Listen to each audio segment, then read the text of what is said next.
Convido os irmãos a abrirem suas Bíblias no livro do profeta Zacarias, no finzinho do Antigo Testamento, capítulo 4, verso 6.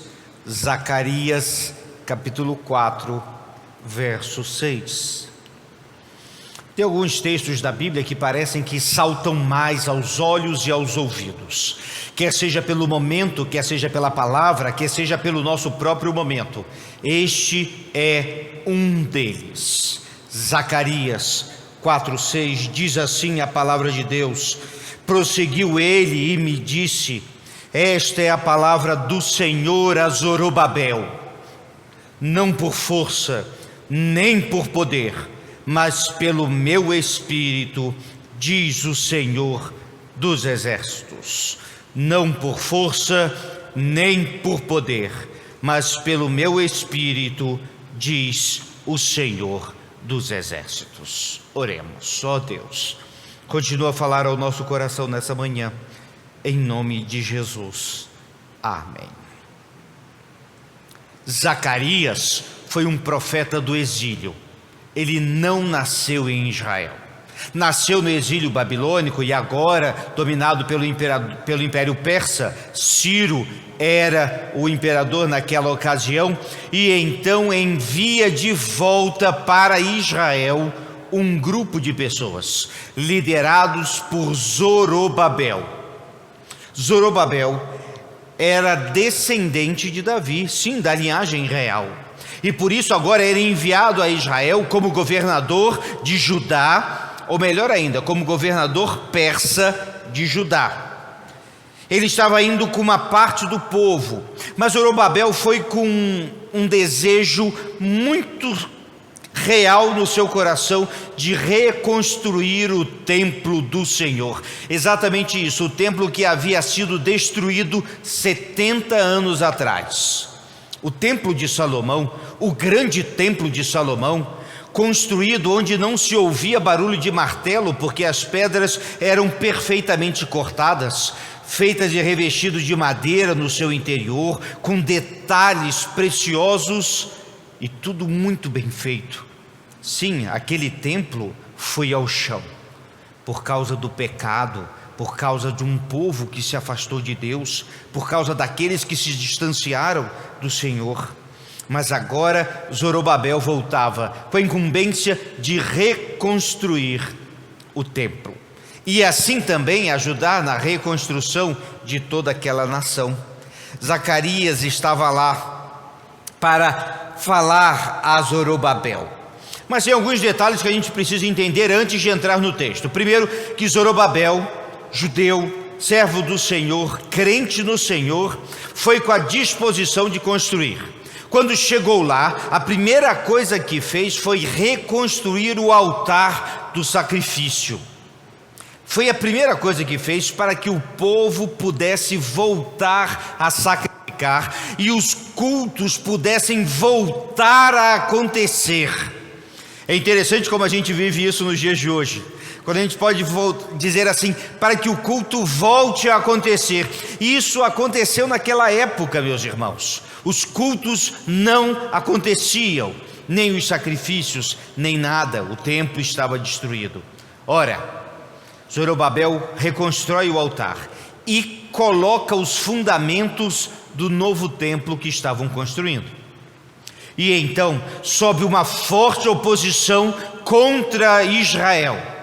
Pessoas estrangeiras que estavam ali não queriam ver o povo de Deus voltar a ser forte.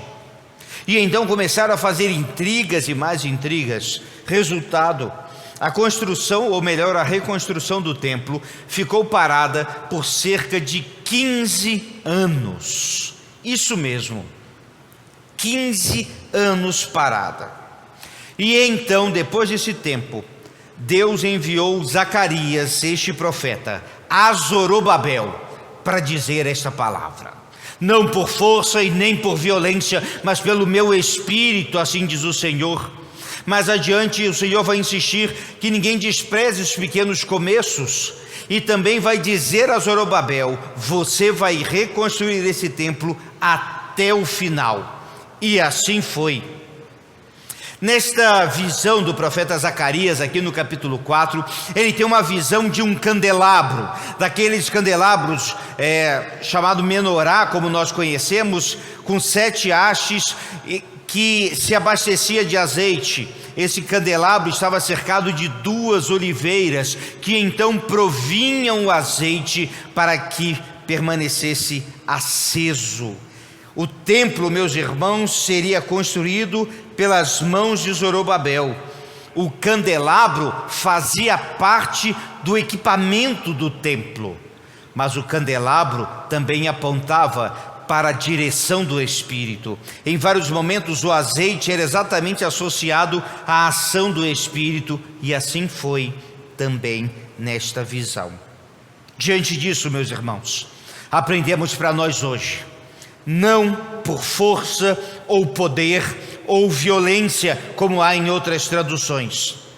A paciência de Zorobabel estava acabando. Estamos falando de um homem muito paciente, mas 15 anos de uma obra parada, sem ele ter causado isso, sem ter motivo lógico para isso.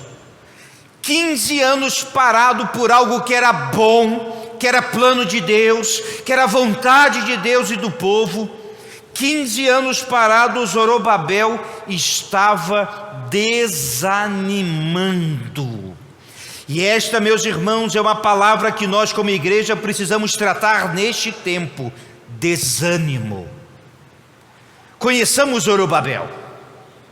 Que trabalho extraordinário ele fez, e que trabalho extraordinário ele ainda iria continuar fazendo. Mas, meus irmãos, convenhamos, pense no tempo que nós estamos vivendo. No dia 22 de março do ano passado, foi o primeiro culto online da nossa igreja, quando houve o primeiro lockdown, digamos assim, da nossa região aqui. E agora, quase um ano depois, enfrentaremos a mesma situação. Não tem como não ficar desanimado diante disso, pois achávamos que ia durar 2 semanas. Depois achávamos que ia durar 1 mês. Depois aqueles mais pessimistas falavam, acho que até junho. E assim foi. Meus irmãos, essa palavra é para o nosso tempo hoje. Se fosse como homem, Zorobabel tinha resolvido aquela situação do jeito dele. Pegava uns soldados, uma arma, ele tinha a carta do rei: vamos acabar com esse negócio aqui. Ele estava no limite da paciência dele, mas, meus irmãos, Deus veio aqui para dizer a ele e a nós que o jeito de Deus é diferente do jeito do mundo e do jeito dos homens. A forma de fazer, a ordem divina foi exatamente essa: não faça como o mundo faz, não faça como os homens querem fazer. Há uma diferença clara, meus irmãos, de estar debaixo da direção de Deus e estar debaixo da orientação dos homens ou mesmo de si próprio. Não por força e nem por violência. O que o profeta diz a Zorobabel, o que Deus diz a ele é: pare de agir como qualquer homem agiria. Pare de pensar como o mundo pensaria. Pare de tentar forçar com forças e meios humanos. Não é assim que agimos, não é assim que Deus conduz o seu povo. Por isso, meus irmãos, ao ler esse texto, precisamos entender que precisamos trabalhar como homens e fazer a obra, não tenha dúvida disso. Mas no que diz respeito à obra de Deus, é diferente o jeito de fazer, o jeito de agir e o jeito de concluir. Pelo meu Espírito, diz o Senhor, guiado por Deus, na força do Senhor e do jeito de Deus. Este importante instrumento, o candelabro, que na realidade era uma lamparina de azeite, ele, meus irmãos, trazia luz e iluminação representava a luz no meio das trevas. Jesus mesmo vai pegar essa ilustração e vai trazer para si próprio dizendo: eu sou a luz do mundo. Mas também Jesus vai apontar para os seus discípulos e para a igreja e vai dizer: vós sois a luz do mundo. Sim, mas para que a luz permanecesse acesa era necessário o azeite. A luz naquele tempo era rara e cara, dependia do azeite, e quanto melhor o azeite, melhor a qualidade da luz também. O azeite significava o Espírito, e é a forma de Deus, acima da vontade dos homens, cumprir a sua vontade. Pelo meu Espírito, para que haja luz, é preciso ter azeite. Para que haja a vida da igreja, é preciso ter a direção do Espírito Santo. Por isso que o crente, ao aceitar Jesus Cristo como Senhor e Salvador da sua vida, ele é selado pelo Espírito Santo, que convence o homem do pecado, da justiça e do juízo, que concede dons, que dirige, que faz lembrar, que orienta e intercede por nós junto ao Pai. Sim, por esse mesmo Espírito. Isso significava que Zorobabel e todo o povo precisava se consagrar mais. Precisavam ter uma nova perspectiva das coisas. Porque às vezes a gente vê o problema e só vê o problema. Zorobabel poderia ficar ali lamentando mais 15 anos. Mas a palavra de Deus foi bem direta a ele: é pelo meu Espírito que vai fazer mude a perspectiva de ver as coisas. Mais uma vez, nossa cidade fechará as portas devido à pandemia. Há inúmeras possibilidades e há inúmeros parâmetros que estão sendo avaliados nesses dias. Certamente não serão apenas 7 dias. E como será isso, meus irmãos? Deixemos os cientistas trabalharem, e muita coisa boa já tem acontecido. Mas estejamos atentos para a obra do Senhor, que é feita pelo Espírito do nosso Deus. E assim, meus irmãos, veremos. E aí é que está quando muda a perspectiva. Veremos Deus agindo no meio de toda esta confusão, tempestade, pandemia, restrição. Quando os crentes foram perseguidos na época dos mártires, no início da igreja, meus irmãos, cada morte de um mártir era um anúncio do poder e do amor de Deus. Cada culto que era realizado secretamente nas catacumbas de Roma era ali um momento de gratidão, porque, meus irmãos, eles sabiam que aquele momento de estar na presença do Senhor era tão raro, tão precioso, tão profundo, que faziam valer cada instante na presença do nosso Deus. Isso é ser dirigido pelo Espírito, é ter um alvo a seguir. Aquele templo precisava ser reconstruído. É preciso uma disposição, uma fé que move montanhas e deve nos mover também.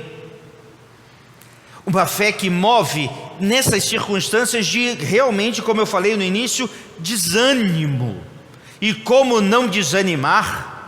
Mas a palavra aqui exatamente aos desanimados era a Zorobabel e a nós também. Lembre-se, meus irmãos, que quem diz aqui é o Senhor dos exércitos. E vemos, meus irmãos, como Deus continua agindo e agirá. Como temos visto decisões acontecendo agora de forma online, de pessoas que não podiam entrar na igreja, de pessoas que outro tempo estavam impedidos de uma ou de outra forma de estar na presença do Senhor e pôde participar da ceia do Senhor. Em tempos, meus irmãos, com desafios e fora do normal, medidas excepcionais, guiadas por Deus, são necessárias, porque quem fala e que continua a falar, e quem é o Senhor da igreja e de nossas vidas, é este mesmo Senhor dos exércitos daquele tempo e hoje também. Esta é uma palavra para este tempo, para os desesperançados como Zorobabel estava. Porque, meus irmãos, precisamos continuar firmes agora, firmes, não por nossas próprias forças, e convenhamos, tem hora que não temos mais, nem por nossas ideias e planos meramente humanos, que também foram todos mudados. Isso mostrou que a igreja deve ser dirigida pelo Santo Espírito do nosso Deus. E tudo o que acontece na igreja é o que acontecerá, e todas as dificuldades e como as venceremos, e todas as necessidades e como as supriremos, todas elas vêm do poder de Deus e não do nosso. E essa é toda a diferença necessária para que nós possamos compreender e entender que no dia de hoje, quando tudo parece em densas trevas, há uma luz brilhando, e essa luz é você, sou eu, somos nós. Essa luz que brilha no templo e brilha nas casas, essa luz que brilha em todos os lugares e que nos unimos aos pés do Senhor, essa luz que continua a brilhar e brilhará mais forte, porque não é por força nem por violência, mas pelo Espírito do nosso Deus. Assim o Senhor disse, assim o Senhor continua a dizer, e por isso é preciso adorá-lo e bendizê-lo e entregar nossas vidas a Ele, tudo em espírito e em verdade. Oremos. Ó Deus, diante de tantos desafios, ó Deus, vimos a Tua palavra, como o Senhor guiou o Seu povo, guiou a igreja e nos guia também. Por isso, ó Deus, te pedimos que o Senhor abençoe e guarde a vida do Teu povo, ó Pai, nesse tempo de pandemia aqui, daqueles que estão com medo da doença, ó Deus, daqueles que estão enfrentando a doença, que o Senhor os livre e os guarde. Que o Senhor abençoe, ó Pai, aqueles que lutam pelo trabalho e aqueles que estão trabalhando com lutas. Senhor, abençoe o Teu povo e cada detalhe de nossas vidas. Abençoe os lares, as famílias. Abençoe, ó Deus, este dia que o Senhor nos deu. Guia-nos agora em mais essa nova etapa. Guia-nos, ó Pai, em nome de Jesus. Amém.